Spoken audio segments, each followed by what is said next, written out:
শাস্তি দেবেন। ধারালো অস্ত্রের আঘাতে সুমাইয়াকে হত্যা করেছে দুর্বৃত্তরা। তবে পুলিশের একটি সূত্র বলছে, দাম্পত্য কলহের জেরে স্বামী মোস্তাক সুমাইয়াকে হত্যা করতে পারেন। তারা ওকে ওর মতো করে মারবেন, ওটা একটা যেন না বুঝতে পারে আমার দাদারে কেন মারলো।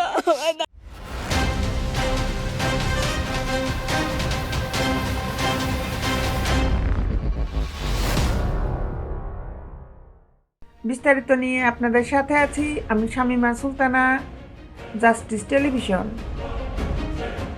মানিকগঞ্জের ঘিওরে এক মাদ্রাসার শিক্ষিকার লাশ উদ্ধার করেছে পুলিশ।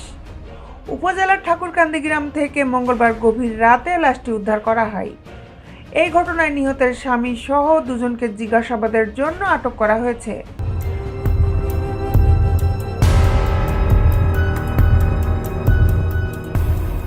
নিহত ওই শিক্ষিকার নাম সুমাইয়া আক্তার, বয়স আনুমানিক 40। তিনি ঠাকুরকান্দি পশ্চিমপাড়ার জবেদা খাতুন দারুল উলুম মহিলা মাদ্রাসায় শিক্ষকতা করতেন। তার স্বামীর নাম মোস্তাক আহমেদ।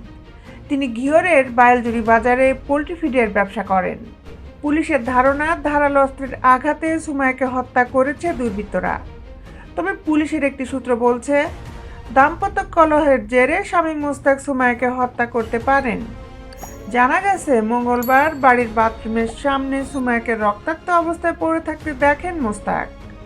প্রতিবেশীদের সহায়তায় তাকে উদ্ধার করে উপজেলা স্বাস্থ্য কমপ্লেক্সে নিয়ে যায়।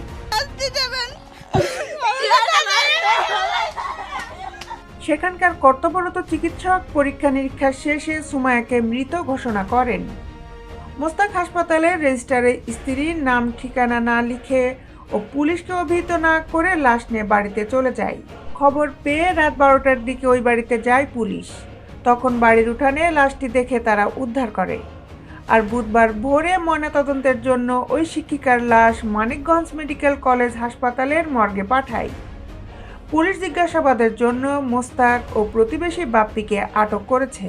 ঘিওর থানার এসআই মোহাম্মদ মাসুদ রানা বলেন, ওই নারীর গলার একপাশে কাটা ছিল। প্রাথমিকভাবে ধারণা করা হচ্ছে রক্তক্ষরণে ওই নারীর মৃত্যু হতে পারে।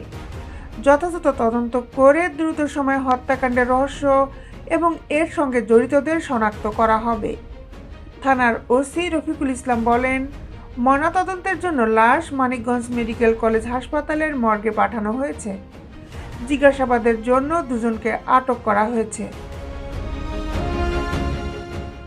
দেশ বিদেশের আপডেট নিউজ পেতে আমাদের সাথেই থাকুন।